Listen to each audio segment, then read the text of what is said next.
Sudah 43, lumayan lah. Oke teman-teman, saya mau share screen dulu.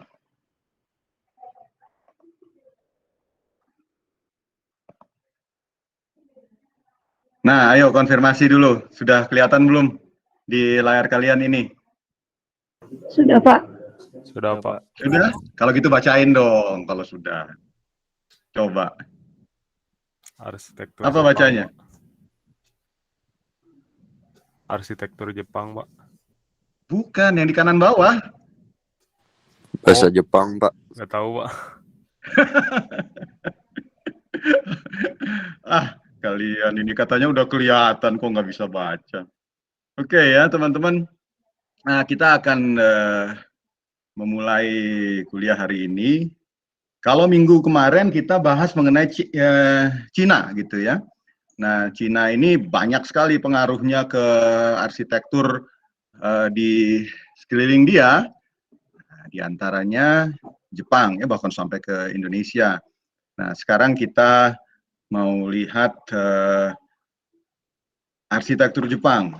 Di Jepang ini tidak begitu jauh, masih satu zona sebenarnya dengan Cina. Nanti kita lihat bahwa ini dua arsitektur yang menarik ya, mereka saling memengaruhi, tapi tentunya kalian baru bisa lihat pengaruhnya kalau menyimak dengan baik kuliah pada minggu kemarin ya.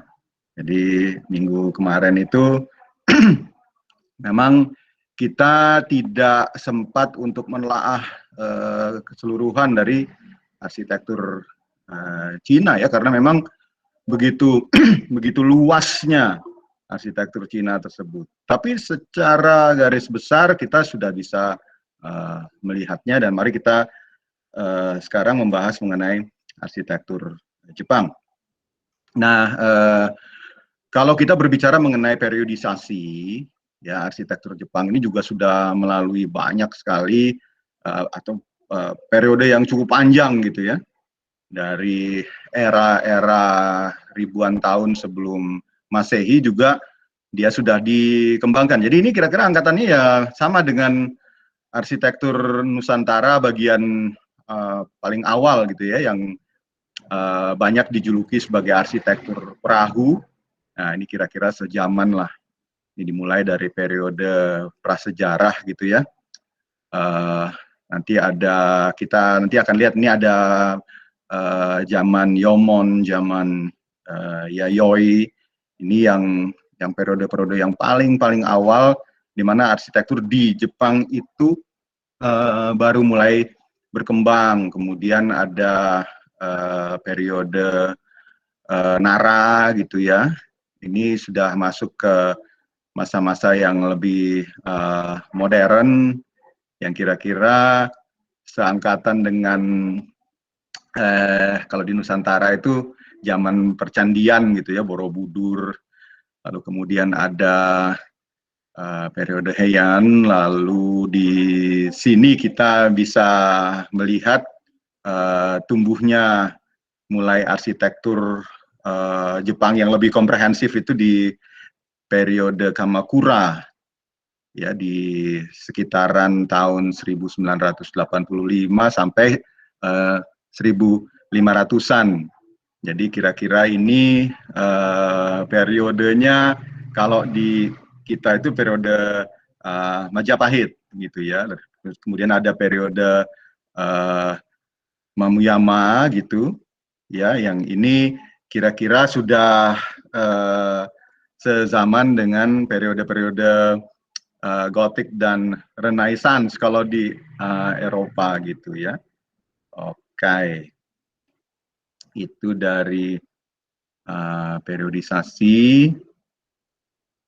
Sebenarnya nanti kalau mau yang lebih detail lagi, kalian bisa lihat lebih mendalam dengan cara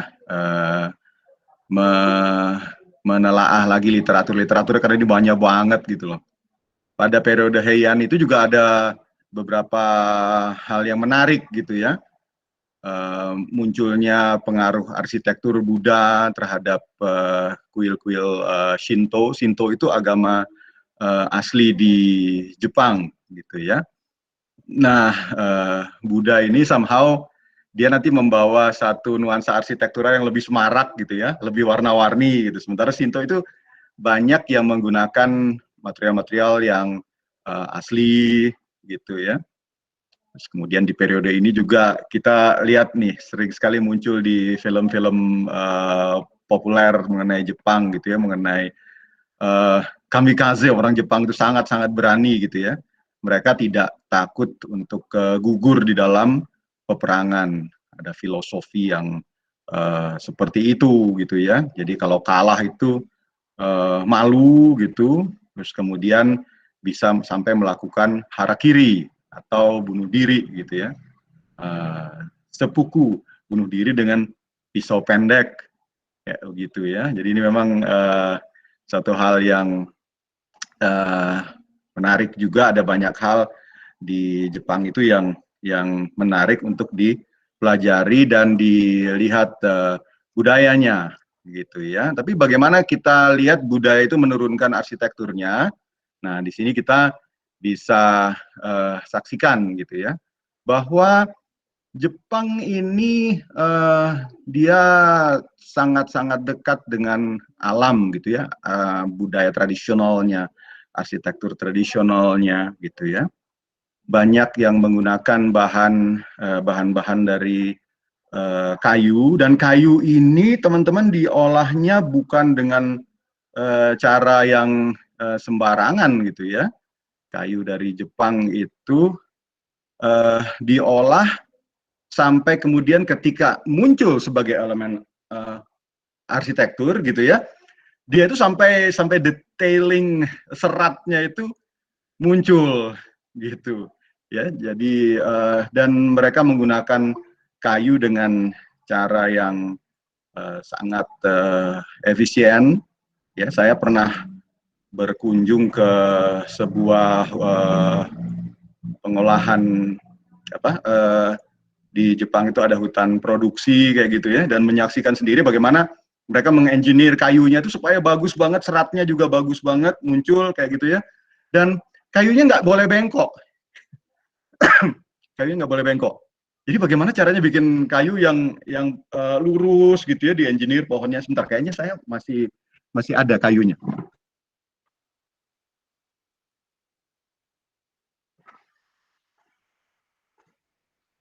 Ini dia.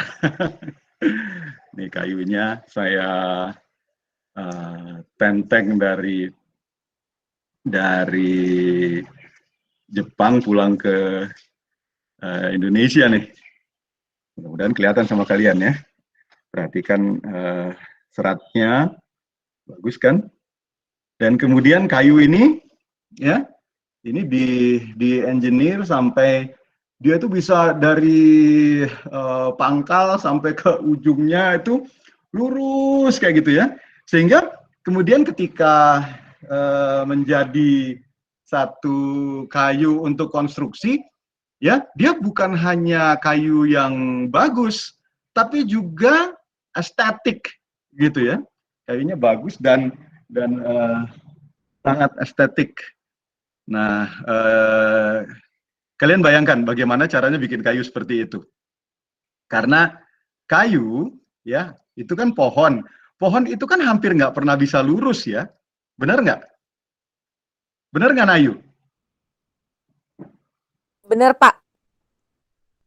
Pohon itu hampir nggak pernah bisa lurus. Karena apa? Karena dia tumbuh mengikuti, dia selalu nyari matahari gitu kan. Jadi di mana matahari, dia ada di situ gitu loh. Dia mengarah ke matahari. Tuh di depan saya tanam pohon pepaya gitu ya. Saya perhatikan hari demi hari dia condong sekali ke timur gitu ya. Karena dia mencari sinar matahari pagi, lalu kemudian ketika siang, ya, ketika sore dia ketutupan sama pohon di sebelahnya. Jadi dia nggak nyari sinar matahari sore. Di sinar matahari itu dominan dari timur, ya, dia condong ke arah timur.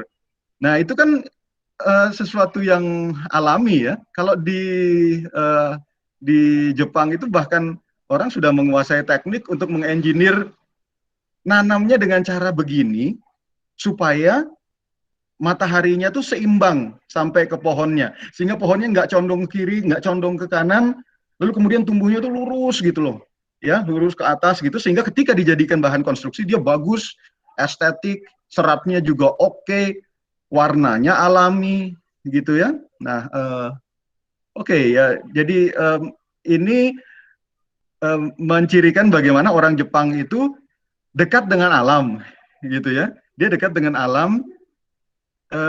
Dia punya campur tangan terhadap alam gitu loh ya, jadi bukan dekat dengan alam terus kemudian alam itu bukan dekat tapi cuek kayak gitu ya. Nanti kelihatan kalau taman-taman Jepang ya, nanti kita lihat ya, taman Jepang itu kan taman yang beda dengan taman Eropa. Kalau taman Eropa dibikinkan perimeternya, lalu kemudian di dalam situ alamnya dibiarkan tumbuh apa adanya kayak gitu, tumbuh aja, itu ala Eropa gitu ya. Kalau taman timur seperti taman Jepang itu di-engineer, bahkan kalau perlu pohon dikecilkan kayak gitu, dibonsai kayak gitu ya, dan kemudian diarahkan dahannya, dibuat seestetik mungkin kayak gitu. Itu ciri-ciri dari bagaimana Jepang memanage hubungan mereka dengan alam gitu ya. Mereka dekat dengan alam, tapi ada campur tangannya mereka. Jadi dekatnya bukan dekat yang dicuekin kayak gitu, tapi dekat yang kemudian ada interaksinya gitu ya. Terus kemudian ada ciri-ciri juga nih, nomor 2, arsitektur kuil Buddha gitu ya.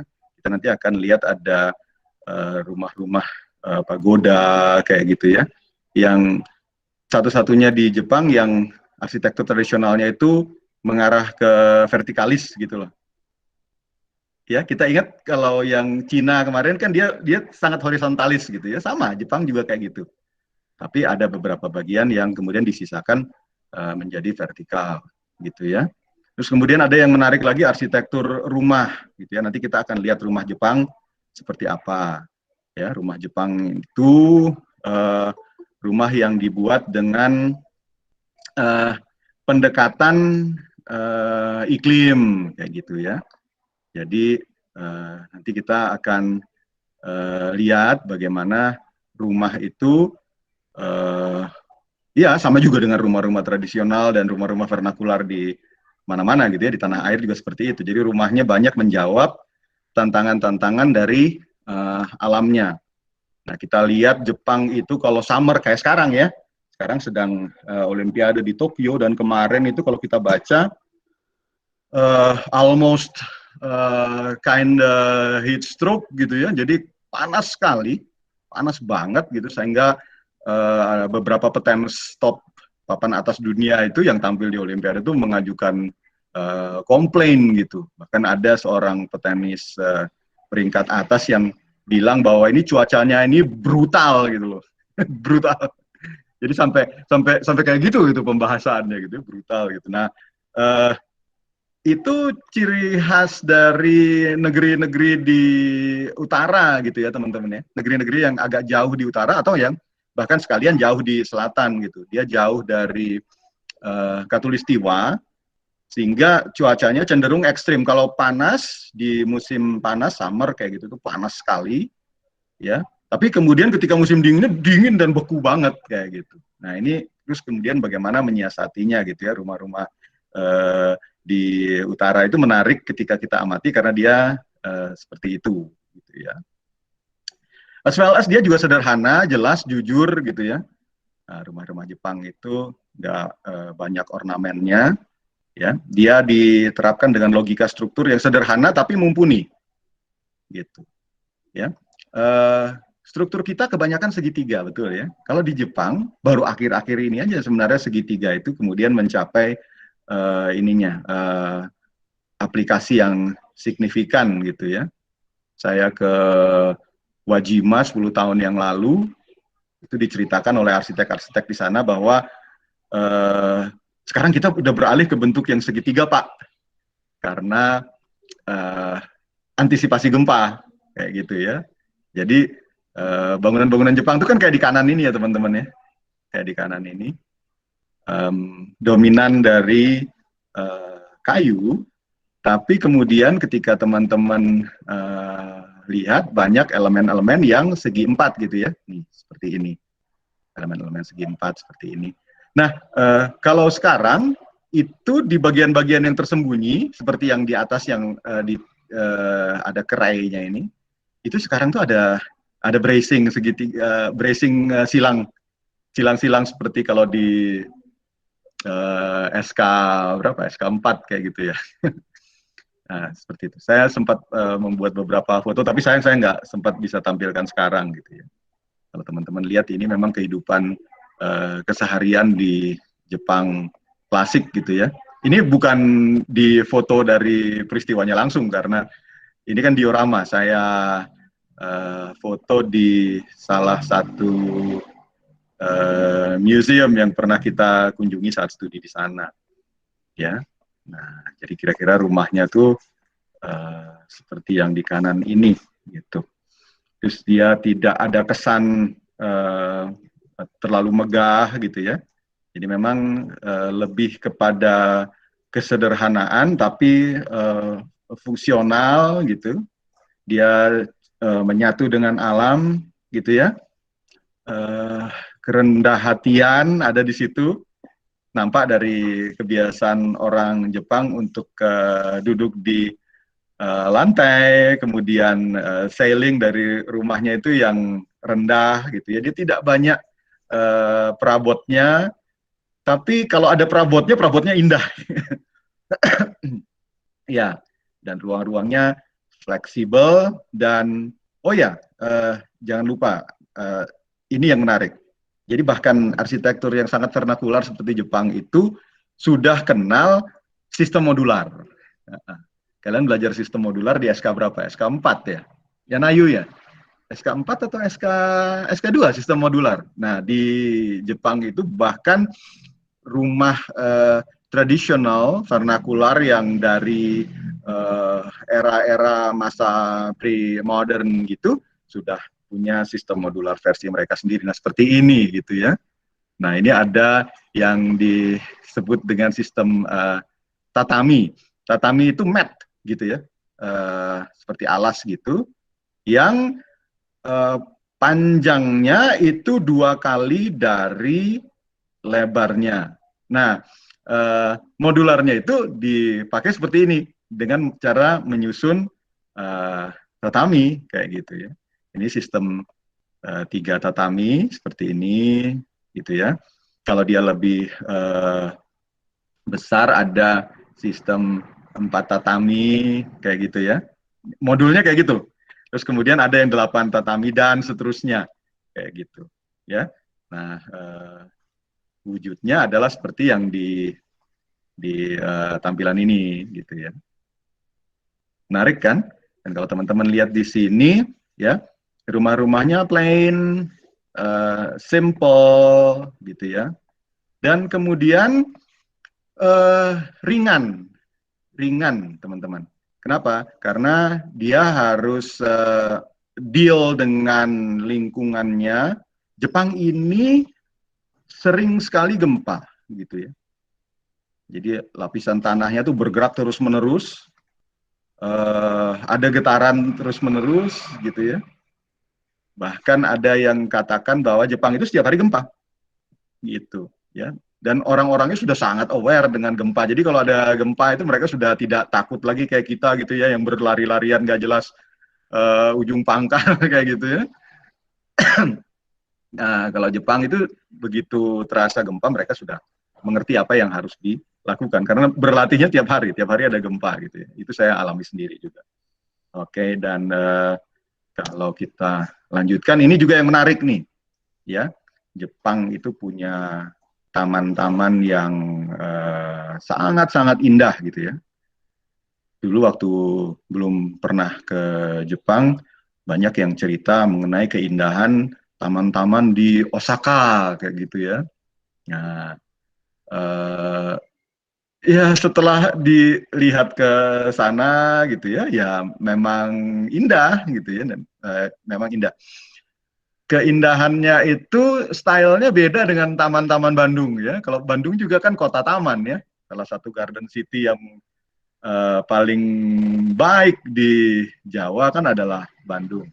Tapi memang nuansanya beda gitu teman-teman. Kalau tadi sudah dikatakan ya, kalau Jepang itu di mana-mana taman, dan tamannya itu taman yang di engineered gitu loh, ada polanya gitu ya. Kalau kita lebih mirip taman Eropa gitu, karena taman-taman kita kan diciptakan oleh banyak yang oleh Belanda ya.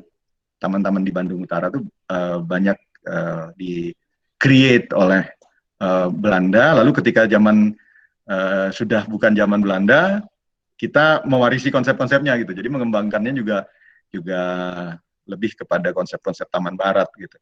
Nah, taman di Jepang itu dia beda gitu ya. Dia lebih kepada implementasi rindu pada alam gitu. Tapi as well as pada saat yang bersamaan untuk menunjukkan ukuran kemakmuran gitu ya. Dan juga ada ada keinginan untuk memperlihatkan kebutuhan mental spiritual, pemenuhannya di situ ditunjukkan gitu ya. Dan makanya dari situ kelihatan ada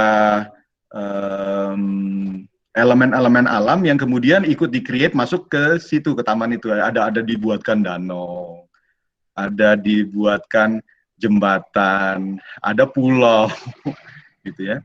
Ada juga bukit-bukit kayak gitu. Jadi itu dimodelkan, ada konsepnya sedemikian rupa kayak gitu. Nah, juga untuk taman ini nanti kita bisa belajar lebih mendalam sendiri aja gitu ya, karena memang terlalu banyak materinya kalau mau dibahas di dalam hanya satu kali pertemuan kayak gitu. Ya, ada banyak sekali ornamen yang kemudian bisa dimunculkan di Taman Jepang gitu ya. Ada batu-batuan, ada kemudian seperti kalau di Taman Eropa juga ada street furniture-nya berupa pencahayaan, ada lentera taman, kemudian ada godanya gitu ya. Ada elemen-elemen pembatas, ada gerbang, ini menarik juga ya, taman-taman di kita kan juga seperti itu, gerbangnya itu memainkan peranan yang cukup penting gitu. Terus kemudian ada elemen air, ini khas banget orang timur ya, jadi kita itu selalu rindu untuk memainkan air secara artifisial. Tapi jangan salah, orang barat juga sama gitu ya. Central Park di New York itu kan airnya artifisial itu. Danau-danaunya itu kan danau yang di-create, ada sumber air yang kemudian dipompa lalu masuk ke situ gitu ya. Nah, konsep-konsep itu kalau di Jepang malah lumrah gitu loh. Jadi ada elemen-elemen air terjun yang kemudian dimunculkan, lalu kemudian ada danaunya, ada pulaunya, dan jangan salah di dalamnya di-create juga ada binatang-binatangnya gitu loh. Jadi supaya lengkap gitu ya, ada kolam itik, ada macam-macam gitu ya. Jadi bagaimana mewujudkan satu suasana alami ya, dan kemudian integrasi antara ruang luar dan ruang dalam kayak gitu ya. Jadi di situ modelkan banget gitu. Kalian boleh cari aja di YouTube ya,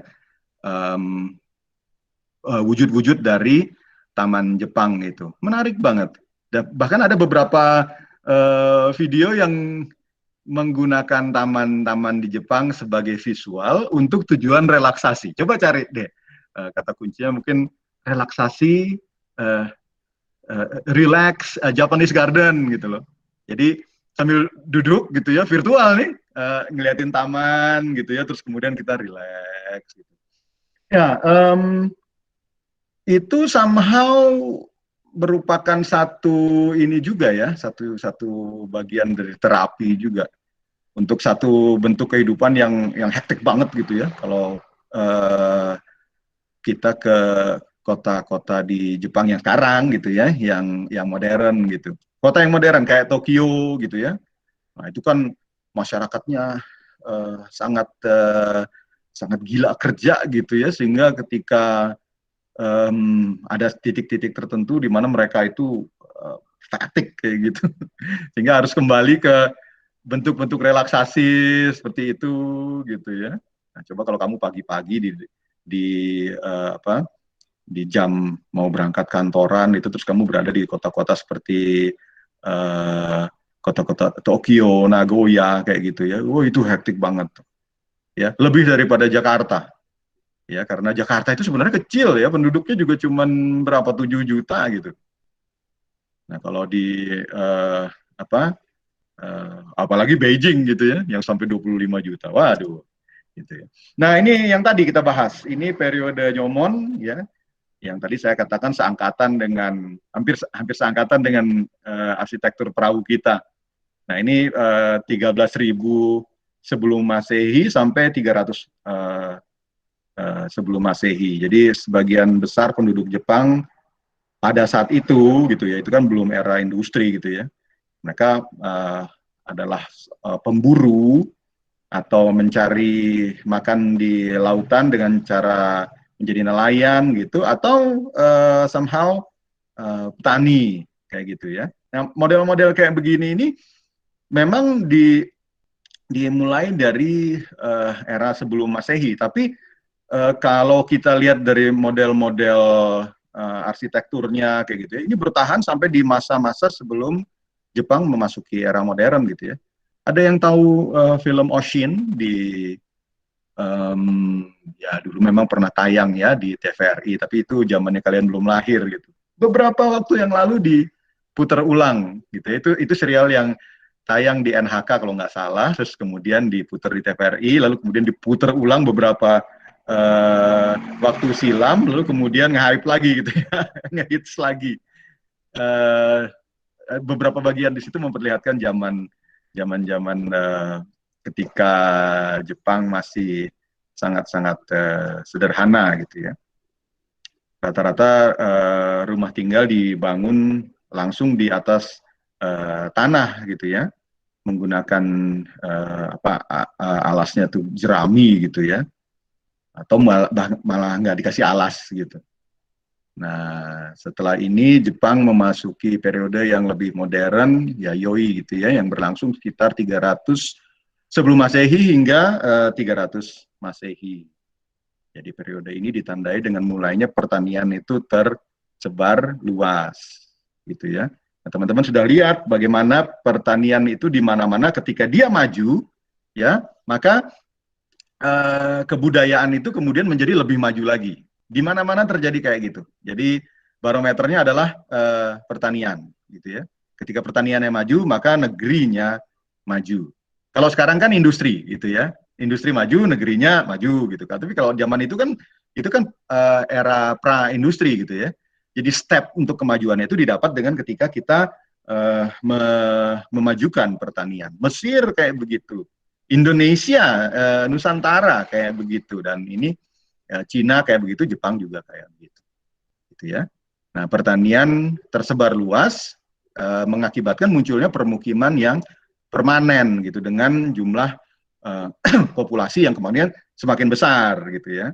Semakin besar, lalu yang rural-rural yang tadinya berkumpul-kumpul itu kan kemudian terbangun jadi desa-desa yang kemudian terorganisir, lalu kemudian jadi kota, gitu ya. Ya, nah, tapi pada yang titik yang paling sederhana, dia membangun dulu komunitas, kemudian desa-desa, gitu ya. Seperti ini, seperti yang ditunjukkan oleh gambar ini, gitu ya. Ini budaya Jepang di masa yang sangat-sangat silam gitu. Kalian bisa lihat bagaimana rumah ini ya dibuat dengan cara yang sederhana tapi efektif kayak gitu ya. Nah, untuk menghalau tantangan dari luar kayak gitu. Kayak hama ya, atau binatang-binatang yang tidak diinginkan. Nah, pada era yang tadi sudah dikatakan semakin maju, itu kemudian muncul bangunan-bangunan untuk memuja leluhur kayak gitu ya. Nah, seperti Cina dan beberapa negara di Asia lainnya, di Jepang juga kemudian muncul arsitektur kuil gitu. Nah, pada kasus Jepang ini kan memang banyaknya kuil-kuil Shinto gitu ya. Nah, Shinto ini seperti juga di budaya-budaya yang lain gitu ya. Startingnya itu adalah rituals ibadah yang aslinya itu outdoor. Ya, kalian bisa lihat kan Yunani kan kayak gitu. Ya, Nusantara juga seperti itu gitu. Kalau di kemarin ada yang tanya, "Bo, sekali-sekali kalau kuliah arsitektur itu membahas Stonehenge gitu dong ya." Aduh, itu konsepnya sama ya. Mungkin itu bagian dari rituals juga, tapi teman-teman bisa lihat kan dia digelarnya outdoor ya. Nah, perkembangan dari yang outdoor ini kemudian muncul bangunan-bangunan yang sifatnya temporer kayak gitu ya. Kayak agama-agama klasik misalnya kayak Hindu Bali kan juga kayak gitu. Ada yang bagian yang dilaksanakan di outdoor, kemudian muncul bangunan-bangunan yang sifatnya sebenarnya awalnya pada dasarnya itu semi permanen gitu ya. Lalu kemudian baru akhirnya ketika konsepnya sudah mulai menjadi lebih maju gitu, yang temporer ini kemudian menjadi permanen gitu. Karena apa? Karena dibutuhkan bangunan-bangunan yang bukan hanya sebagai ritual, tapi juga storage gitu kan, untuk menyimpan simbol-simbol dari para dewa, perangkat-perangkat rituals gitu kan. Nah, di Jepang juga seperti itu. Jadi ada kuil-kuil yang kemudian dibangun untuk mewadahi semua kebutuhan itu. Lalu kemudian seperti juga teman-teman lihat di kebudayaan-kebudayaan yang lainnya gitu ya. Pemujaan kepada dewata, pemujaan kepada Tuhan itu pada akhirnya membuahkan satu bentuk arsitektur yang vertikalis kayak gitu ya. Pasti akan muncul yang ide-ide seperti itu. Kenapa? Nggak tahu. Kalau kita ditanya, kalau kita lagi berbicara gitu kan, selalu kita nanti katakan, ya itu semua tergantung yang di atas gitu kan. Jadi manusia itu memang punya satu kecenderungan untuk menganggap bahwa Tuhan itu adanya di atas kita kayak gitu. Ya, padahal konsep yang lebih modern kemudian menyatakan bahwa Tuhan ada di mana-mana kayak gitu ya. Tapi kalau sesuatu yang pemikiran yang lebih sederhana lagi daripada itu, selalu kan kita katakan bahwa Tuhan itu ada di atas gitu. Itu sesuatu yang sudah mendarah daging. Nah, jadi agama-agama klasik arsitekturnya kemudian hampir selalu menciptakan bentuk-bentuk vertikalis ke atas gitu ya, untuk mewadahi hubungan mereka dengan dewata, dengan Tuhan, dengan semesta, dengan roh-roh leluhur kayak gitu ya. Jadi kira-kira seperti ini. Jadi typical dari arsitektur religius di Jepang pada akhirnya kemudian sama juga dengan di beberapa tempat di Asia gitu ya. Jadi memang arsitekturnya cenderung horizontal, tapi beberapa bagian yang terkait dengan religiusitas, dengan ketuhanan itu mengarah ke atas gitu ya. Nanti kita lihat juga kedatangan agama Buddha di abad ke-6 itu membawa pengaruh yang cukup besar kepada style dari kuil-kuil di Jepang dan sekitarnya, gitu ya. Nah, kita lanjutkan lagi nih. Ini ada satu yang ikonik banget ya, kalau kita berbicara mengenai Jepang, kita nggak bisa menafikan gerbang Torii ini, gitu loh. Ya, jadi gerbang ini,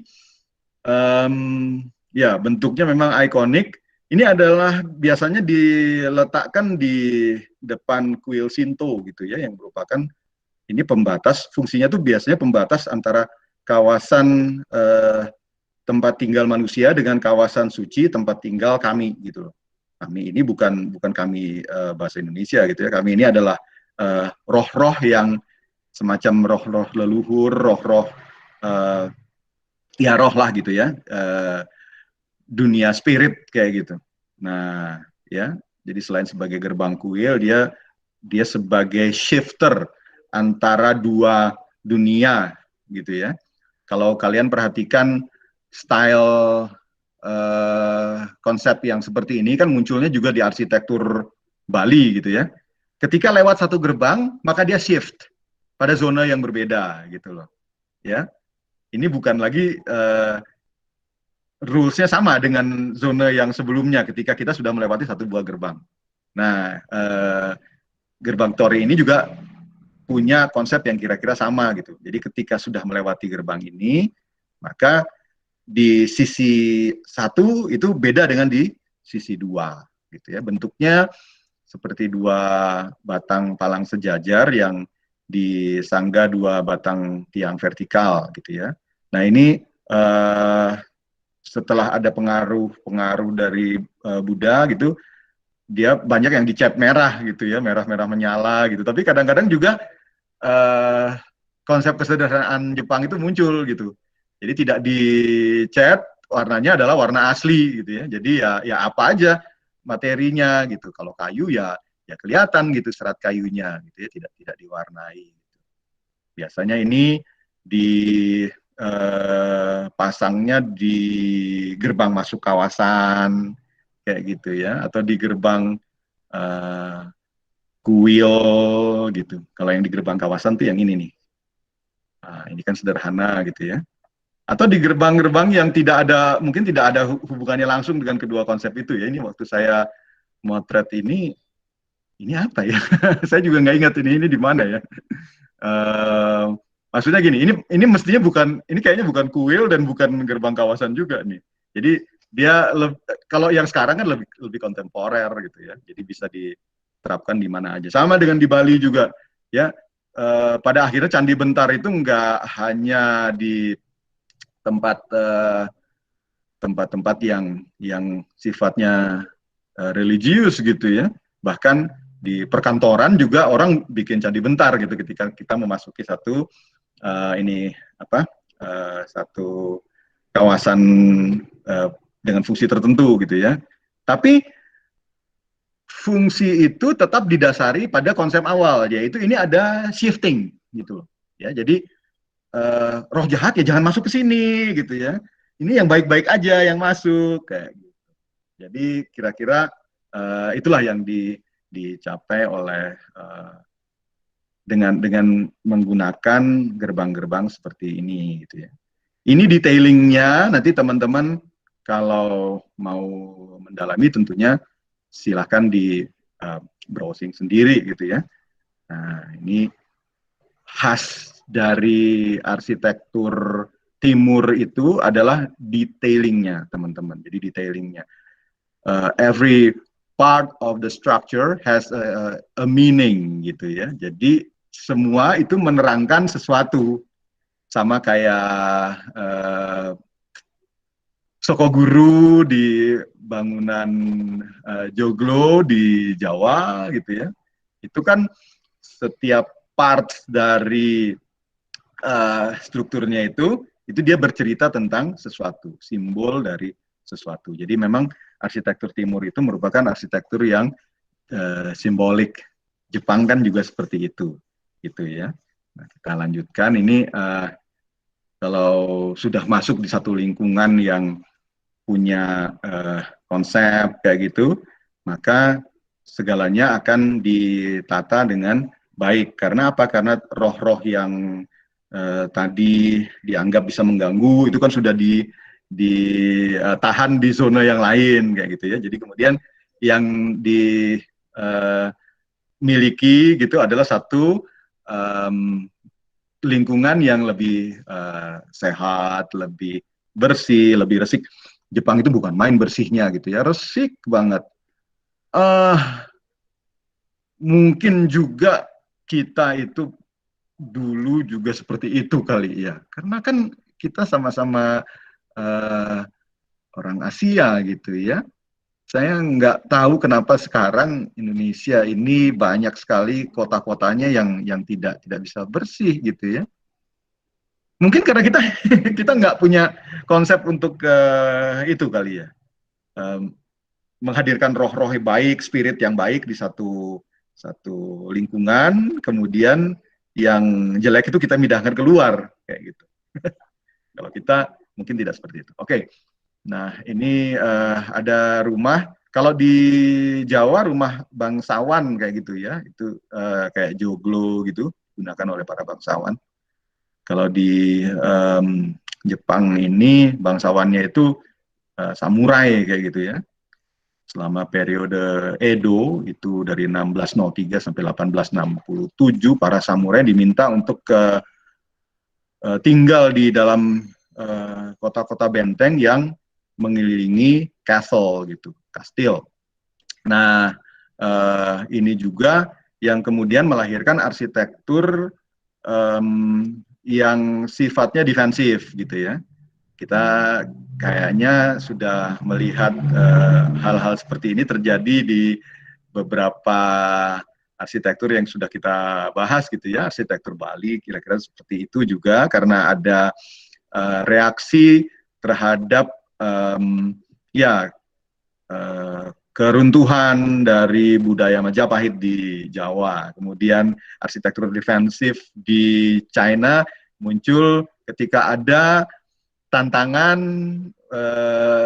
gangguan gitu ya yang datang dari suku-suku di utara ya. Di Jepang juga ternyata ada arsitektur yang defensif tadi disebutkan dibangun castle gitu ya, kemudian ada benteng-bentengnya. Peraturan-peraturannya kemudian disusun dan itu cukup ketat gitu ya. Jadi ada dari sini kita bisa lihat bahwa Jepang, ingat tadi modular kita udah bahas gitu ya. Nah, Jepang yang klasik juga sudah mengalami standarisasi gitu. Jadi ada ukuran pilar tertentu, kemudian jenis gerbang yang boleh dipakai, ya. Nah, itu semua ada kaitannya dengan status dari si samurai ini. Makin tinggi pangkatnya, lokasi rumahnya juga makin dekat ke sentral gitu ya. Nah, sedangkan yang mungkin yang ranknya lebih rendah akan tinggal sedikit lebih jauh dari main castle gitu ya.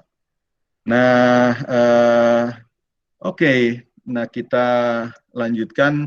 Ini model dari rumah samurai gitu ya, yang kemudian dijadikan museum. Ini kalau nggak salah saya kunjungi di Toyohashi waktu beberapa waktu yang silam gitu ya. Musimnya ini musim dingin akhir gitu ya, sehingga kemudian kita lihat di situ belum bersemi gitu ya daun-daunnya. Oke, ini masih ada yang mau bergabung nih. Siapa ini? Nabila. Oke, silakan bergabung Nabila. Nah, ini model dari rumah samurai gitu ya. Kita bisa lihat asrinya, dan kemudian kalau teman-teman lihat ini ya, bagaimana mereka kemudian stylenya ya, setting up dari lingkungannya itu adalah yang seperti kita bahas tadi.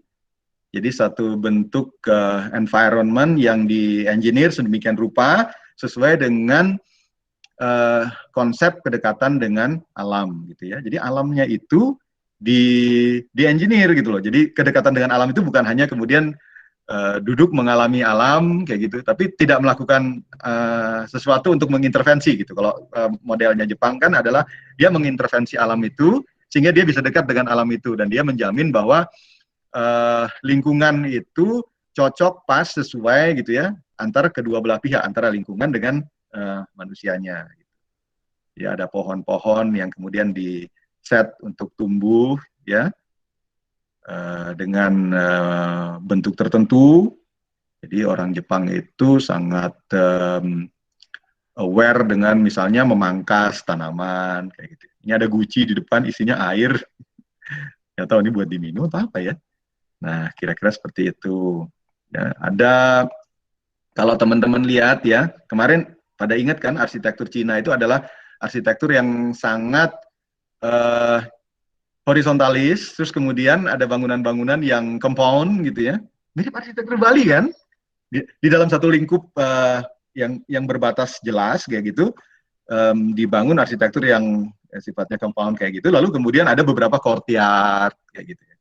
Nah, courtyard itu kan juga satu bentuk upaya untuk mengalami alam juga. Nah, ini sementara itu bagian dalamnya gitu ya, seperti ini. Teman-teman perhatikan, rumah-rumah Jepang adalah rumah-rumah yang ringan gitu. Dinding-dindingnya adalah dinding pengisi, dan coba lihat materialsnya, kalau nggak kayu-kayu tipis, dia pakai kertas kayak gitu ya.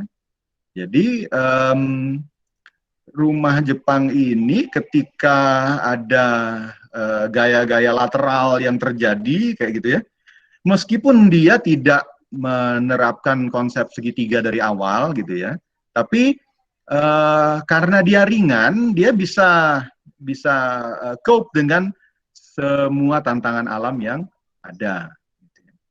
Nah ini bukan orang asli, ini apa boneka gitu ya, tapi ikut satu banding satu ikut menggambarkan bagaimana kehidupan pada hari-hari tersebut gitu ya. Ini tangganya persis kayak tangga di rumah saya nih. Nah, jangan-jangan saya kena pengaruh samurai juga ya. Oke. Ya, kira-kira seperti itu ya teman-teman. Kalau teman-teman lihat di ini juga, pintunya itu jadi kayak dindingnya juga gitu loh. Jadi bisa dibuka sehingga mungkin pada hari-hari yang sangat panas gitu ya, ini seluruh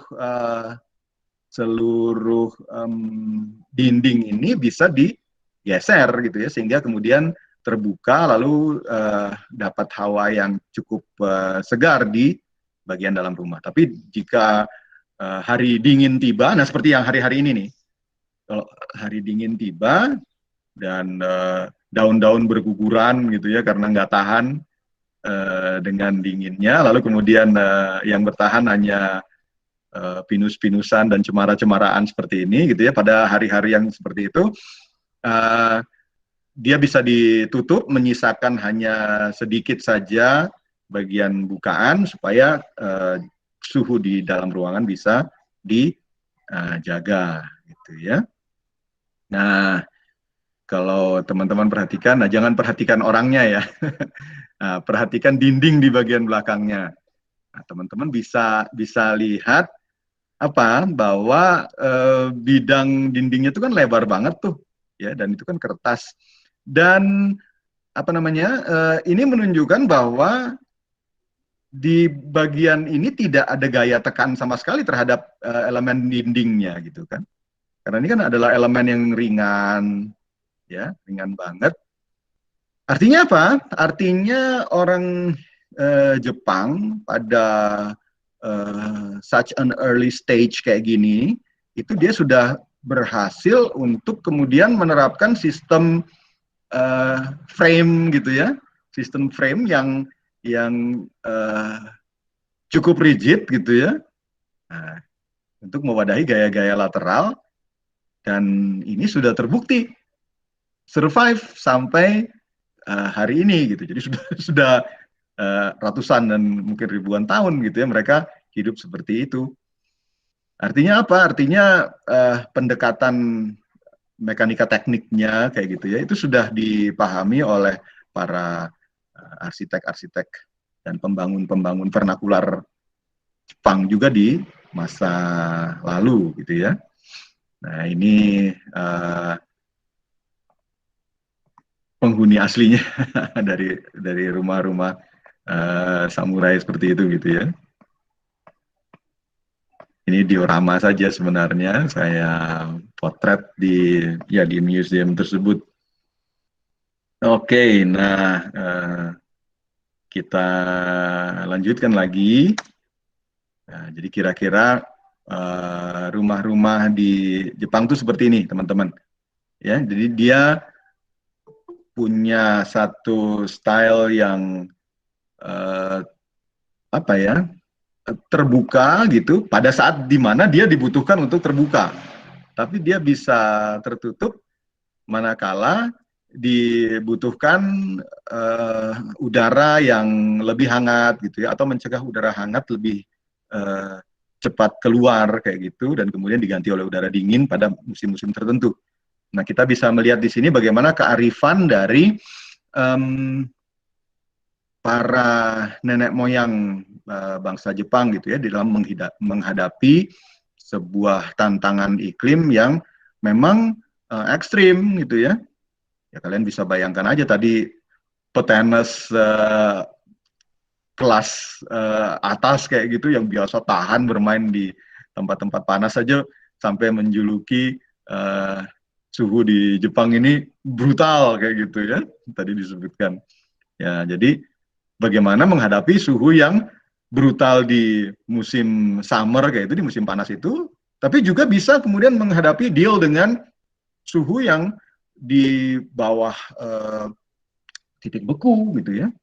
Ada beberapa kali saya sempat pergi hunting foto di Jepang waktu itu yang suhunya itu di bawah titik beku, jadi kita jalan di salju-salju kayak gitu ya teman-teman. Itu kamera sampai mati gitu.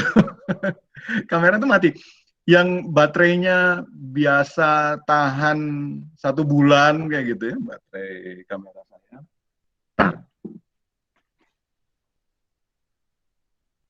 Ini padahal ini kamera buatan Jepang nih. Ini dipakai hunting foto waktu itu, dan hanya 10 menit baterainya langsung drop. Padahal biasanya tahan sebulan gitu. Jadi bayangkan bahwa bahkan Jepangnya sendiri ya itu menghadapi bahaya ya, menghadapi tantangan iklim yang sangat-sangat ekstrim gitu. Kamera buatan Jepang aja di Jepang berfungsi hanya 10 menit gitu ya, drop gitu.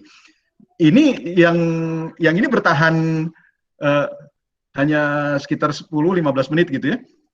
Teman-teman yang lain yang menggunakan kamera yang lain itu nggak berfungsi sama sekali, mati gitu. Kalau ini berfungsi tapi kacau. Light meter semua nggak jalan, meteran-meteran semua kacau gitu ya, sehingga saya kemudian harus memotret dengan cara manual kayak gitu. Oke ya, kita lanjut lagi. Ini bagaimana ceritanya tentang bangunan-bangunan Jepang ketika masa-masa klasik gitu ya. Building materials before we have concrete, steel, and plastic. Ini saya pinjem dari kuliah sensei kami dulu di kampus gitu ya. Nah, ini beliau yang sedang menerangkan. Mudah-mudahan beliau nggak keberatan gambar yang kita ambil. Jadi ini material-material yang digunakan di Jepang sebelum datangnya era semen, ya, baja ringan, plastik, gitu ya. Yang digunakan adalah clay, tanah liat, gitu ya, untuk wall dan juga roof bed, gitu. Oh, dinding tanah liat seperti apa? Nah, dinding tanah liat itu dibuatkan dulu kerangkanya, gitu ya, dari bambu atau kayu, gitu. Lalu kemudian di kerangka itulah ditaruh campuran-campuran tanah liat itu. Lama-lama dalam 1 atau 2 bulan dia akan kemudian mengeras, lalu membentuk dinding yang cukup kokoh gitu ya. Nah, ini adalah perkembangan selanjutnya dari dinding yang pure kayu dan pure kertas itu yang tadi kita lihat ya. Nah, kira-kira seperti itu. Nah, ini ada juga ya, seperti di tanah air juga nih, menggunakan bambu, karena bambu itu cukup familiar gitu ya di Jepang. Gitu. Tadi saya sudah katakan ya bahwa kerangkanya ini somehow beberapa bagian menggunakan bambu juga. Gitu. Dan bambu, teman-teman, adalah satu material yang sekarang jadi ngehits banget kayak karena dia artistik dan juga dia kuat ya. Beberapa percobaan bahkan menunjukkan bahwa bambu ini bisa mengimbangi kekuatan tarik dari besi atau baja tulangan kayak gitu ya, sehingga kemudian bisa dijadikan campuran beton gitu. Saya sudah pernah nyoba bikin jembatan untuk melintasi parit kayak gitu ya, pakai tulangan dari bambu dan mobil bisa lewat. Ya, tapi memang harus dipilihkan bambu yang kelas atas gitu ya, bambu yang kelas bagus banget gitu. Ini model-model ketika rumah-rumah mulai dimodernisasi ya dengan tanah liat yang diplasterkan gitu ya. Lalu ini di Jepang kuno ya, timber storehouse in ancient Japan. Nah, kira-kira kayak begini munculnya seperti ini kan kira-kira sama dengan arsitektur Nusantara ya, model-modelnya.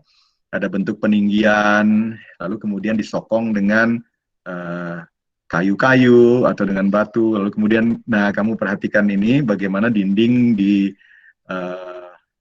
dengan mengengineer dari kayu-kayu alam kayak gini ya. Jadi arsitektur Jepang itu somehow dari konsepnya itu mirip dengan arsitektur di tanah air gitu ya, arsitektur yang tactile gitu ya. Arsitektur yang tactile itu arsitektur yang dialami dengan sentuhan gitu loh. Dia estetik banget sehingga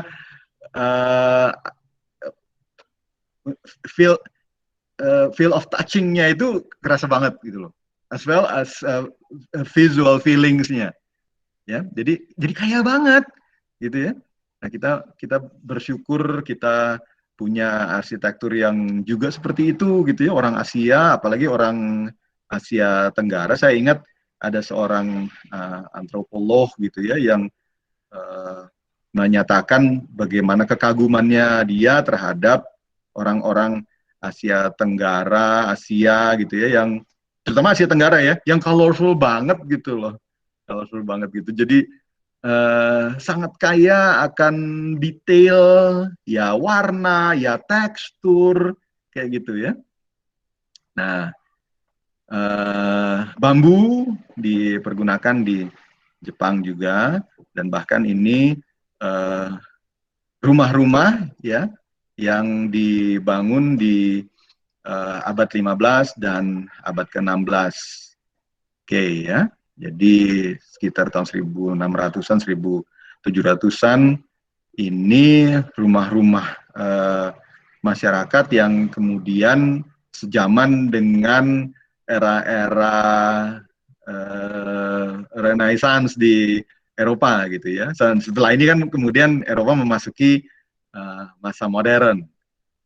Tapi kita lihat dari kualitas rumah-rumahnya gitu ya, bersih, resik, sehat kayak gitu. Jadi indah lah ya.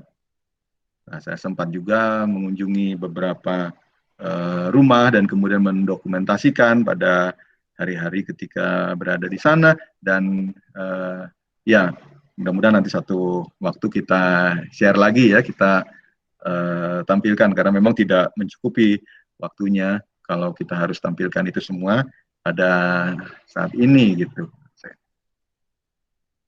Ini residence for the emperor gitu ya.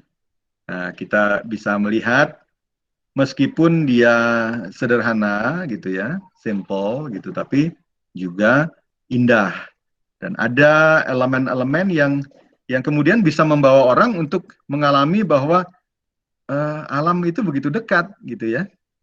Ada materials yang dibawakan, diaplikasikan dengan tekstur alaminya tetap muncul kayak gitu ya. Lalu kemudian ada ide-ide untuk mencuri elemen-elemen outdoor itu kemudian dipakaikan, diaplikasikan sedemikian rupa sehingga bisa menjadi bagian dari indoornya gitu loh. Jadi meskipun kita punya bagian rumah yang tidak terlalu luas gitu ya, tapi karena ada pemandangan keluarnya yang cukup secara visual itu cukup besar gitu ya, sehingga kemudian yang terasa adalah yang di luar ini adalah menjadi bagian dari yang ada di dalam, kayak gitu.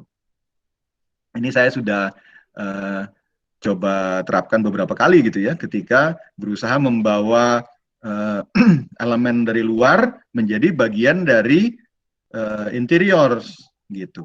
Nah, Jepang kan kayak gitu, ya. Kalian bisa terapkan yang begini-begini ini ketika mendesain rumah kayak gitu, tapi lahannya sempit banget, gitu ya. Hanya ada sedikit ruang halaman di belakang kayak gitu. Nah, udah aja dibuka semua, lalu kemudian yang outdoor itu dijadikan elemen tersendiri yang menyatu dengan konsep indoornya, gitu ya. Nah, beberapa rumahnya dosen arsitektur saya lihat kayak begitu tuh, ya, termasuk dosen arsitektur Unicom. Ya, jadi ada satu konsep yang kayak gini teman-teman. Interiors-nya dia mengaplikasikan material-material yang menunjukkan kedekatan dengan alam, lalu kemudian memberikan bukaan yang cukup gitu ya untuk mengalami experiencing dari eksteriornya, sehingga eksteriornya itu bisa menjadi bagian dari interior. Kalau sudah bisa seperti itu, ya itu rumah akan terasa luas, gitu ya, bangunan akan terasa luas, nyaman, ya, alami, karena semua orang itu pada dasarnya suka dengan segala sesuatu yang alami, gitu ya. Nah, kalau mau lihat kenapa orang Indonesia suka pelihara burung kayak gitu ya, ya itu karena bagian dari relaksasi juga gitu kan. Jadi itu sesuatu elemen yang alam meskipun artifisial sebenarnya. Kan burung kan nggak boleh dikandang sebenarnya gitu ya. Lalu kemudian dia merasakan seperti di dalam rumah tapi di alam bebas kayak gitu. Ini sudah mulai modern seperti yang tadi disampaikan gitu ya, Rural Japanese House pada tahun-tahun abad ke-18 dan abad ke-19. Jadi 1700-1800 itu sudah memodern seperti ini. Oke ya. Nah, ini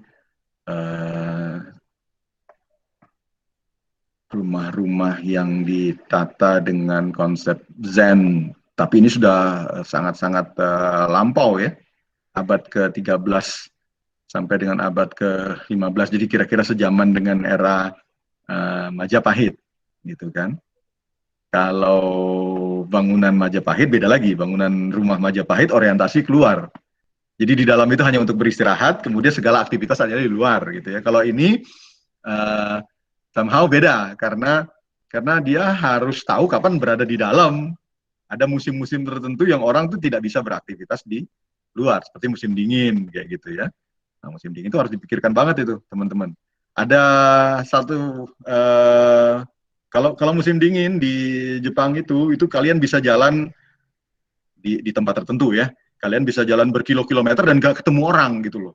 Sambil kalian mikir ini hari libur kah atau ini orang-orang pada kemana gitu ya. Nah, ternyata ada hari-hari tertentu di mana orang itu memang beraktivitasnya di indoor gitu loh. Karena memang cuaca di luar dianggap kurang bersahabat kayak gitu ya. Kalau musim dingin kayak gitu terus kalian ke kampus gitu ya. Dari gerbang kampus sampai ke gedung kampus itu nggak kelihatan ada aktivitasnya, kok nggak ada orangnya gitu. Ini jangan-jangan salah datang kali hari libur gitu. Nah, tapi kok banyak sepeda gitu loh. Banyak sepeda di oh ya, Jepang juga kayak Cina gitu ya. Orangnya suka sekali naik sepeda kayak gitu. Kok banyak sepeda gitu. Begitu masuk di dalam gedung baru mahasiswa banyak kayak gitu ya. Dengan berbagai aktivitasnya. Oh, ternyata memang ada bagian tertentu di dalam time frame-nya mereka gitu, di mana aktivitas itu memang sangat dominan di bagian dalam ruangan kayak gitu ya, di dalam rumah, di dalam ruangan gitu. Nanti ketika summer datang gitu, ya mulai aktivitasnya jadi shifting gitu ke keluar gitu ya. Nah ketika shifting keluar itu tembok-tembok yang tadinya ada gitu ya, kok temboknya dinding pembatas ya, dinding pengisi yang ada itu kemudian bisa dibuka sehingga bahkan indoor itu juga terasa outdoor. Jadi ada shifting bolak-balik kayak gitu ya. Menarik kan sebenarnya arsitekturnya. Ya oke ya. Nah ini somehow ya bagian dalamnya kita bisa lihat dari rumah-rumah Jepang. Ya menarik. Dan ini legasinya itu sampai ke masa modern ya teman-teman ya. Banyak dan bahkan orang-orang Indonesia juga banyak yang kemudian suka dengan style ala-ala Jepang kayak gini ya. Nah, ini teman-teman lihat apa yang ada di depan di dalam tempayan ini. Ini payung. Payung ini ya, payung ini adalah payung yang free. Kalau di Jepang kalian lihat payung kayak gini ambil aja gitu loh. Itu free gitu loh. Tapi jangan mungkin karena panas, mungkin karena hujan kayak gitu ya. Nah, kamu mau berteduh di sini atau mau melanjutkan perjalanan, ambil aja payung ini, gitu. Loh, nanti payungnya habis? Enggak, ya, karena kamu ngambil payung di sini, nanti kan kamu di tempat yang lain kamu taruh lagi payung di tempat yang lain lagi. Nah, orang yang datang dari tempat yang lain, kemudian lewat ke sini akan naruh payung di tempat yang ini lagi, gitu loh. Jadi payung itu muter-muter aja nanti di sekeliling lingkungan kayak gitu ya. Yang datang dari sini, yang datang ke sini ambil payung, kemudian nanti jalan gitu ya berapa jauh, lalu kemudian taruh payungnya di tempat yang lain gitu. Sementara yang dari tempat lain yang datang ke sini, dia naruh yang di tempat yang sini sehingga satu hilang, satunya lagi datang kayak gitu ya. Nah ini mungkin tidak terjadi kalau di RT RW sekitar sini ya teman-teman ya, karena kalau taruh payung 2 gitu, sudah pasti 2 itu hilang dan tidak kembali. Tidak ada yang kemudian datang mengembalikan payung gitu. Nah, ya beda beda lain padang, lain belalang, lain lubuk, lain ikannya gitu. Ada pepatah zaman dulu ya. Ini interior dari rumah Jepang gitu. Nah, teman-teman lihat ini ada kipas angin yang klasik banget gitu. Oh, kalau di rumah kayak gini ya, bayangkan di negara maju kayak begini orang masih pakai kipas. Sementara kalau di kalian ya dikit-dikit ingatnya AC gitu. Ya, itu tadi ya. Lain padang, lain belalang. Kipas kayak gini sederhana sekali teman-teman. Jadi simplicity, kesederhanaan, tapi dia mengandung kekuatan. Jadi filosofinya kayak gitu. Ada kekuatan di balik satu kesederhanaan. Ya. Nah, rumah-rumah ini pada musim panas dia tidak terlalu hot gitu ya. Dan bahkan ada udara yang bisa dialirkan sehingga bisa mengusir kelembapan gitu. Musuh orang itu kan bukan hanya suhu ya teman-teman ya, tapi juga humidity, kelembapan gitu.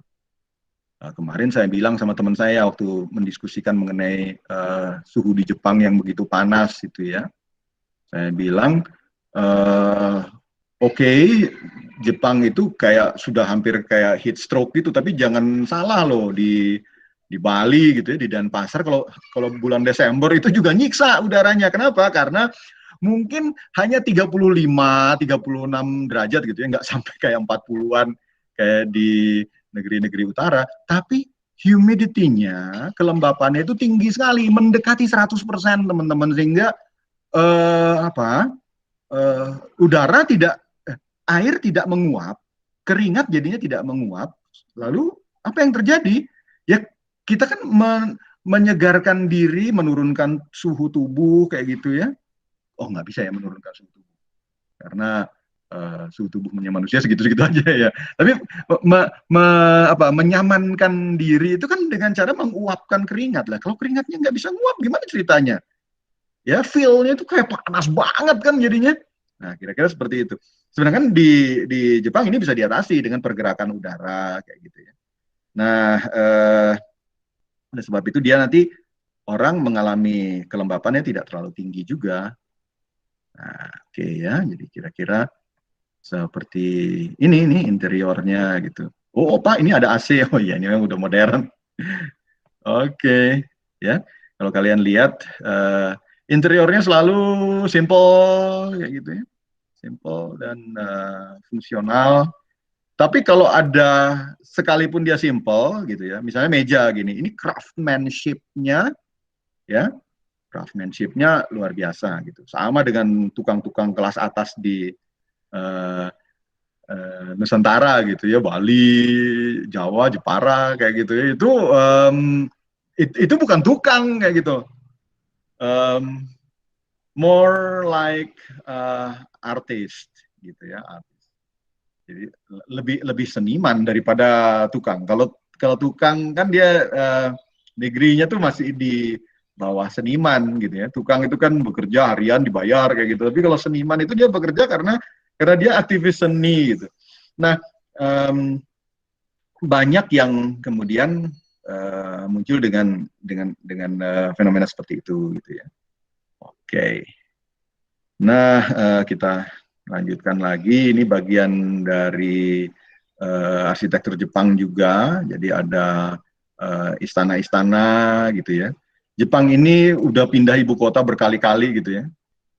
Relokasi ibu kota setiap kali seorang kaisar baru naik tahta pada tahun 710 ibu kota permanen pertama tuh didirikan di Nara gitu kan. Dengan demikian istana permanen pertama hadir di sana dengan nama Istana Heijo. Tapi kemudian fenomena yang lainnya adalah nanti pindah lagi gitu ya, ibu kota kekaisaran pindah lagi ke Kyoto. Hampir 1000 tahun di sana hingga 1868. Kalau teman-teman ke Kyoto itu wah indah banget, itu kota yang klasik banget dan heritage banget gitu ya. Tidak sama dengan Bandung. Kalau Bandung kan heritage-nya itu adalah bangunan-bangunan dengan arsitektur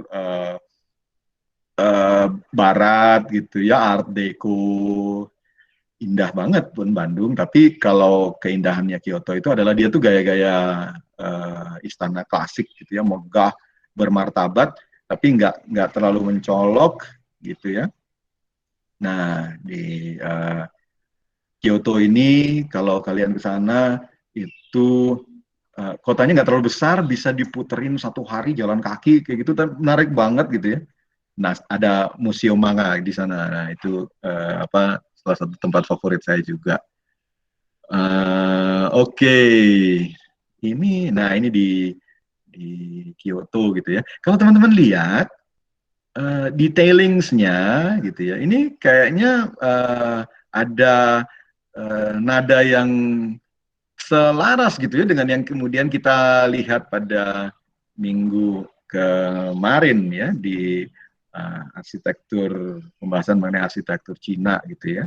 Nah, teman-teman bisa lihat di sini ini ya, ini adalah kolom-kolom yang kemudian diaplikasikan dengan warna material yang tidak diganggu gitu ya. Ini warna-warna aslinya. Ya, ini tentunya belum masuk pengaruh Buddhisme yang kemudian membuat arsitektur itu lebih semarak warnanya gitu ya. Nah, kira-kira seperti itu. Dia meskipun dia tinggi, tapi dia teman-teman perhatikan dia horizontalis gitu ya. Memang tinggi, tapi dia melebar juga gitu. Jadi ini bukan bangunan yang kemudian menunjukkan satu bentuk arah pengembangan yang ke arah vertikal kayak gitu. Jadi memang dia tinggi, tapi juga kemudian melebar gitu ya. Nah, ini beberapa detail yang bisa kita saksikan dari arsitektur Jepang yang di Kyoto ini. Ya, kalau teman-teman perhatikan temboknya tinggi ya, betul. Lalu kemudian tidak ada akses visual ke arah dalam, kayak gitu ya. Konsepnya defensif kan? Mirip dengan arsitektur Bali kalau di Nusantara gitu ya. Tapi kemudian ada nanti celah-celah yang bisa dipergunakan dari dalam untuk mengamati di bagian luar. Lalu ada satu gerbang yang kemudian bulky banget, ya, di mana di sini bisa diseleksi siapa yang boleh masuk, siapa yang boleh, siapa yang enggak, kayak gitu ya. Ini ada apa halte yang, wah sebenarnya kalau saya yang jadi pemerintah kota jangan dibangun di sini kali ya, mengganggu visual sebenarnya, tapi oke lah, ya masih dibuat dengan cara yang sedemikian rupa sehingga tidak terlalu mengganggu kayaknya ya. Nah, ini kita lihat detail-detailnya mirip dengan detail arsitektur Cina, dan di depannya ada bagian dari furniture yang mirip dengan Padmasana di Bali gitu ya. Oke, tapi saya nggak tahu orientasinya seperti apa.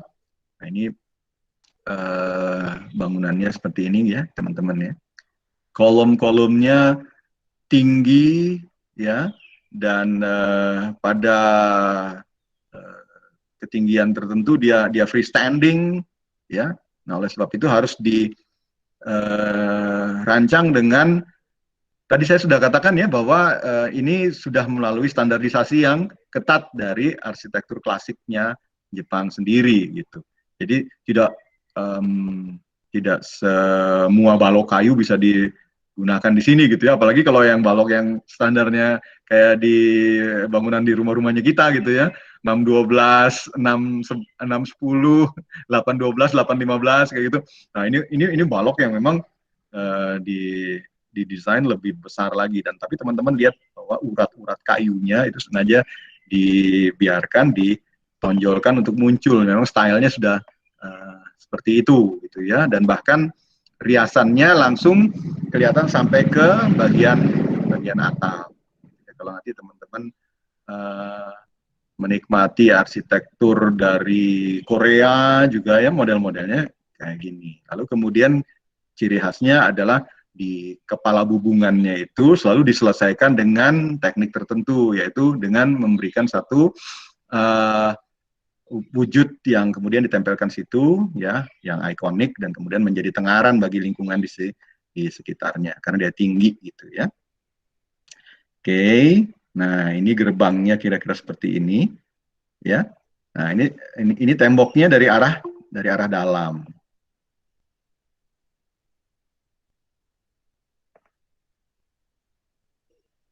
Oke, ini temboknya dari arah dalam. Ya, teman-teman perhatikan bahwa dari luar tidak bisa lihat ke dalam, tapi dari dalam nanti ada celah-celah yang bisa digunakan untuk mengamati dari dalam ke luar gitu ya. Ciri-ciri arsitektur yang defensif ini. Nah, kira-kira seperti itu. Lalu kemudian selama periodenya itu ada bagian-bagian tertentu di mana Jepang itu memasuki periode yang banyak peperangannya, gitu ya. Nah, Jepang ini terbagi menjadi banyak bagian, masing-masing diperintah oleh seorang landlord, gitu ya, tuan tanah, disebutnya daimyo ini. Mereka kemudian membangun istana. Nah, istananya kemudian juga berfungsi sebagai benteng pertahanan. Jadi ada nuansa militernya di situ gitu ya. Militer yang sesungguhnya. Jadi ini benteng yang sesungguhnya. Kalau benteng arsitektur benteng dalam tanda kutip di Bali itu kan adalah benteng yang lebih ke visual gitu ya. Kalau ini adalah benteng yang benar-benaran benteng gitu loh. Ya. Jadi castle gini didirikan di lokasi yang strategis gitu dan merupakan rumah bagi si tuan tanah dan samurai mereka. Jadi istana ini juga fungsinya untuk mengintimidasi mengintimidasi klan tetangga ya, untuk menunjukkan bahwa hey, saya ini orang yang lebih powerful daripada kamu loh, dan saya juga kuat dan lebih kaya daripada kalian. Jadi kalau dilihat di sini beda banget ya dengan misalnya arsitektur Jawa gitu yang lebih egaliter kayak gitu ya, dan kemudian Jawa itu kan defensible space banget gitu. Jadi dia mempertahankan apa yang dia miliki dengan mendayagunakan tetangga gitu. Tetangga ikut ngamatin juga lingkungannya dia, sehingga lingkungannya dia itu dijaga oleh dia dan juga oleh tetangga. Kan kayak gitu kan filosofi di Jawa. Sementara kalau di sini enggak. Ini lebih kepada the true defense architecture gitu ya. Jadi bahkan dipergunakan untuk di sini disebutnya untuk mengintimidasi dalam tanda kutip gitu loh. Ya. Ya tentu saja kemudian ini kita bisa lihat sebagai salah satu perubahan dalam arsitektur Jepang yang tadinya simple, plain, dan kemudian tipis kayak gitu ya, pipih gitu. Nah, tapi ketika memasuki era-era berperang kayak gitu, maka yang tumbuh adalah castle yang besar-besar, tebal, kuat, dan hey, teman-teman lihat, ini kemudian taman-taman dipergunakan juga untuk media pertahanan. Ya, coba perhatikan. Bahkan ketika bikin parit, paritnya gede banget sehingga apa? Sehingga berfungsi sekaligus sebagai elemen pertahanan gitu loh. Jadi kalau ada musuh disuruh lewat parit. Nah gitu ya. Nah yang ini kemudian jadi ciri umum gitu. Jadi ada parit satu ya, kemudian kedua dinding batu, lalu kemudian ada lubang-lubang tertentu untuk menembakkan senjata gitu ya. Dan tata ruang di bagian dalam dibuat serumit mungkin gitu, sehingga ketika misalkan musuh bisa menerobos pun gitu ya, dia perlu waktu sehingga kemudian yang di dalamnya punya cukup kesempatan untuk buy time gitu ya, untuk evakuasi dan kemudian tindak lanjutnya seperti apa kayak gitu. Ya ini yang kita lihat di Kastil Nagoya gitu ya, di Nagoya Castle nih kayaknya gini nih. Nah ini kebetulan yang bagian kiri ini lagi mestinya sih ada airnya gitu ya. Nah, yang ini kanan ini ada airnya. Mungkin pas yang di bagian kiri ini kering atau lagi nggak difungsikan kali ya. Kira-kira seperti itu. Nah ini Nagoya Castle yang dipotret dari atas gitu ya. Ini udah tua nih. Dikonstruksinya di tahun 1600-an gitu ya. Jadi sekitar era-era, kalau di Eropa itu era-era Renaissance gitu. Sementara di Jepang sendiri malah memasuki era yang defensif kayak begini gitu ya. Kalau Eropa kan dari Gothic aja udah mulai terbuka kan arsitekturnya gitu ya. Sementara Jepang malah tertutup di tahun-tahun tersebut gitu loh. Ya, oke. Nah, jadi model kompleksnya ini kayak gini. Ya, teman-teman lihat di bagian kiri atas itu ya. Di bagian kiri atas itu, nah coba lihat ini. Bagian pondasinya aja seperti ini gitu ya nih, yang ini.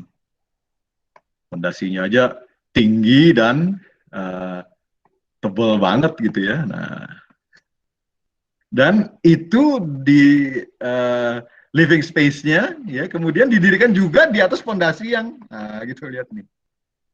Nah, ini ya. Ini sudah ada pondasi, lalu kemudian dipondasikan lagi, jadi makin tinggi gitu. Untuk apa? Ya, karena di dalam konsep pertahanan gitu ya, makin tinggi kan makin aman karena bisa mengamati from higher ground gitu loh, gitu ya. Jadi di situ letak menariknya juga gitu. Dan kemudian di bagian-bagian samping gitu ya, ada bangunan yang kemudian juga bisa punya akses visual yang cukup luas gitu ya. Akses visual yang cukup luas sehingga bisa kemudian memantau dari situasi di sekitar. Ya, ini kamu bisa lihat di sini ya, bagian dari Nagoya Castle. Bentar, saya coba ganti dulu nih ink color-nya biar lebih kelihatan gitu ya. Pakai warna apa ya? Merah gitu. Nah, gitu. Teman-teman perhatikan di sini ya. Ini teman-teman ingat nggak pelajaran tentang arsitektur klasiknya Indonesia? Kalau arsitekturnya Indonesia, terutama arsitektur perahu gitu ya. Nah, teman-teman akan melihat bahwa kalau bangunan kan kita terbiasa ya membaginya menjadi kepala, badan, sama kaki, betul ya? Nah, kalau di arsitekturnya Nusantara itu kepala selalu punya porsi yang besar banget. Gitu ya. Arsitektur lumbung misalnya yang di Balai Padi di Lombok itu kan dominasi dari bagian kepalanya besar banget. Terus kemudian arsitektur Jawa, Joglo itu juga dominasi dari kepala itu sampai dengan 70% mungkin. Nah, sekarang teman-teman perhatikan ini ya, ini bangunan yang setengahnya itu kaki. Gitu ya. Coba kalian perhatikan. Setengah dari seluruh anatomi tampaknya itu ya ini kaki semua nih. Nih, ya bagian ini. Ini juga kaki semua gitu ya. Ya, apa yang bisa kita lihat dari situ gitu? Dari situ dia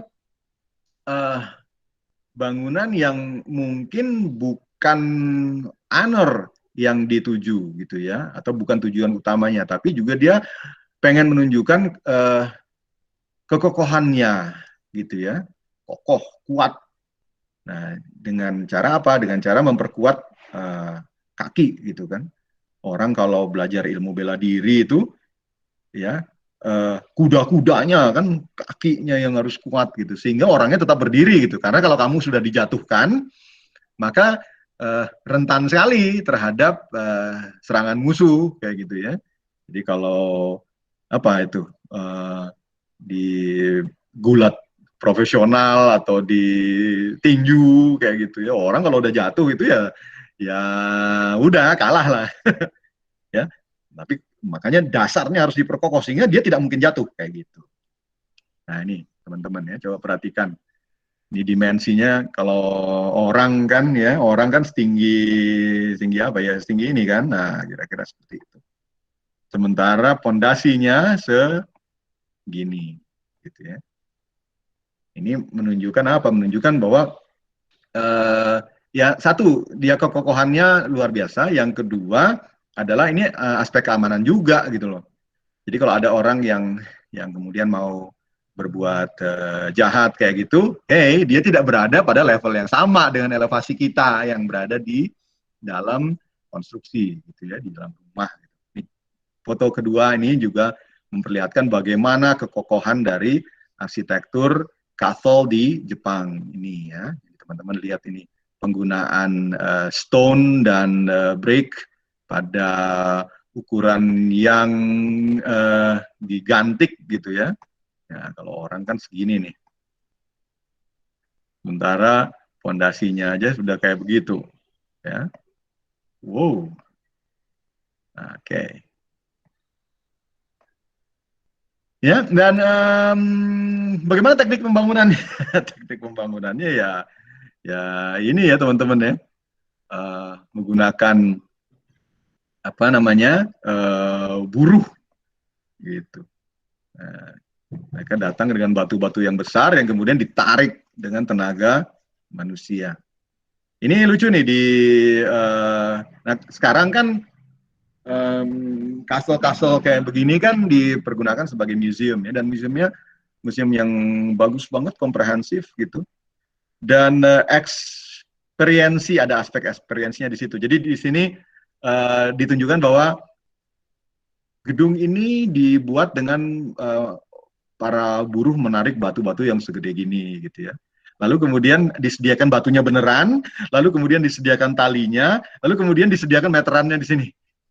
Ini ada meterannya. Jadi kamu bisa berdiri di belakangnya bapak yang ini, kemudian nanti ikut menarik talinya, lalu kemudian nanti diperlihatkan seberapa kuat kamu menarik talinya ini loh. Ini dari berapa kilogram, 20 kilo, 30 kilo, 40 kilo. Wah, nanti kalau bisa sampai ke puncak kayak begini, nanti dapat hadiah kayak gitu ya. Museum-museum di museum modern ya seperti itu gitu ya. Jadi bukan kayak di banyak museum di tanah air yang cuma memperlihatkan satu benda artefak mati kayak gitu, lalu kemudian ya udah dikasih keterangan ini pistol yang dipergunakan oleh Bapak Kolonel Anu ketika berperang di mana kayak gitu. Kita melihat kayak gitu ya sudah. Terus kemudian itu juga nggak boleh dipegang ya kan. Nah jadi ya kurang taktil gitu loh ya. Tapi kalau di museum sini, no, ini orang antri nih mau ikut merasakan bagaimana sih beratnya membangun gedung yang batunya kayak begini loh, gitu ya. Kemudian pengen ikut narik, ikut ngerasain narik batu juga. And this is free, gitu loh ya. Jadi menariknya di situ. Gitu. Dan orang selalu pengen datang dan datang lagi gitu karena apa? Karena menarik gitu loh. Ya satu kali datang, wah waktu datang itu saya baru kuat narik 20 kilo loh sambil malu-malu. Nanti saya mau datang lagi lah. Saya sudah latihan, sudah nge-gym gitu. Jadi bisa narik 40 atau 60 kilo gitu ya. Nah, itu kan. Jadi ya ini mengajarkan kepada kita juga gitu ya bagaimana cara membuat satu museum yang kemudian penekanannya pada eksperiensi gitu. Saya paling seneng kalau ngebimbing tugas akhir yang kasusnya museum gitu ya. Yang yang sekarang Nayu museum juga kan? Ya Nayu ya? Mana nih Nayu? Nah, Nayu bikin. Ya betul Pak. Ya, Nayu bikin museum apa Nayu? Museum bulu tangkis. Gitu. Jadi harus kayak gini Nayu. Ya, bikin museum itu. Jadi ada eksperiensinya. Kalau di sini kan museum tentang membuat kastil gitu. Jadi orangnya ngalamin narik batu. Kalau di tempatnya Nayu harus museum orangnya ngalamin bikin raket gitu ya, bikin raket atau menyenar raket kayak gimana gitu perasaannya gitu ya. Terus kemudian menyenar dengan misalnya 20 pound atau 24 pound, 28 tarikan berapa gitu kan bisa ngalamin kayak gitu. Jadi diajak untuk berinteraksi kayak gitu. Oke ya, sip. Oke, jadi itu aja teman-teman yang bisa disampaikan pada hari ini gitu ya. Jadi memang legasinya kalau di tanah air sebenarnya nggak begitu banyak gitu ya. Legasinya nggak begitu banyak di tanah air, meskipun kalau teman-teman perhatikan, meskipun nggak sampai kayak Cina gitu ya, tapi kalau teman-teman perhatikan, ada di sekeliling kita itu ada banyak banget benda-benda yang buatan Jepang ya. Kalau di sekeliling saya apa ya? Ya kayu yang tadi buatan Jepang. Terus kemudian ini jam juga ya, Casio, G-Shock buatan Jepang banyak. Jadi Jepang itu pernah begitu mengaruhi kita gitu ya, pernah sangat memengaruhi kita di dalam berbagai sendi-sendi kehidupan gitu ya. Jadi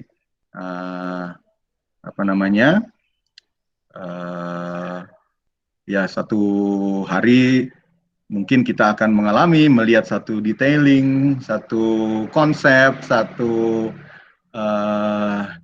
apapun itu yang asalnya dari Jepang, itu tidak perlu kita herankan gitu ya, karena memang itu semua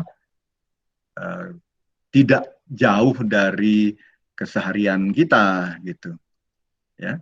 Dulu zamannya tahun 80-an ketika belum banyak yang disebut made in China gitu ya, maka yang seringnya mainan atau apa gitu kita bacanya made in Japan kayak gitu.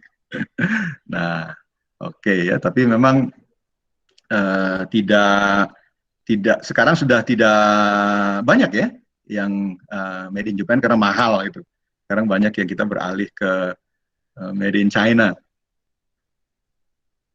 Dulu ada lagu made in China, made in Thailand, made in USA gitu ya. Kita juga sekarang udah beralih ke made in yang lain. Tapi Jepang ini masih sangat relevan gitu karena tadi sudah sempat disinggung gitu ya, beberapa konsepnya ternyata serupa gitu dengan konsep arsitektur di tanah air. Yes, dan saya juga mau mengumumkan teman-teman ya bahwa ini mungkin adalah bukan mungkin, ini adalah pertemuan terakhir kita di mata kuliah arsitektur pramodern gitu ya. Dan kita pada minggu mendatang itu akan langsung ujian. Jadi akan langsung digelar ujian pada minggu mendatang. Karena sudah diumumkan tidak ada tidak ada minggu tenang gitu ya. Jadi teman-teman siap-siap aja untuk untuk ujian pada minggu mendatang gitu ya. Gimana? Udah pada siap kan? Materinya juga sebenarnya kan cuman ini aja, dan saya sudah saya sudah selalu merekam dari pertemuan-pertemuan kita ya. Sehingga mungkin nanti kalau teman-teman ada yang miss, lupa nyatet gitu ya, ketika kuliah, nah itu bisa dipanggil lagi rekaman-rekamannya itu. Dan saya sengaja taruh rekamannya di YouTube, karena apa? Karena saya tahu kalian banyak yang punya kartu yang free YouTube gitu ya, jadi mau nge-YouTube sampai teler juga biayanya sama gitu ya. Nah udahlah, jadi saya senang bahwa kita punya akses yang bagus kepada kepada ilmu-ilmu yang sudah ditularkan melalui perkuliahan, dan juga untuk melengkapi dengan pengetahuan yang lainnya yang bisa kita browse sendiri dengan cara surfing di internet. Oke, sampai sedemikian jauh, ada yang mau ditanyakan teman-teman?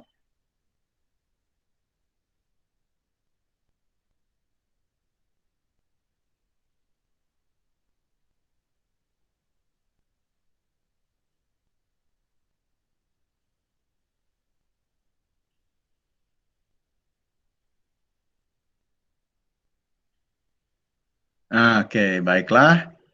Kalau tidak ada pertanyaan, ya nantikan jadwal UAS yang akan segera dipublish oleh sekretariat, gitu ya. Dan tetap sehat, oke? Belajar baik-baik. Tidak akan ada UAS susulan, jadi jangan sampai nanti telat atau jangan sampai nanti nggak datang, gitu ya, pada jadwal yang nanti akan diberikan, gitu ya. Terima kasih untuk kehadiran teman-teman semua. Merdeka. Terima kasih, Pak. Terima kasih, Pak. Terima kasih, Pak. Sama-sama. Terima kasih, Pak. Sama-sama. Baik-baik di sana ya.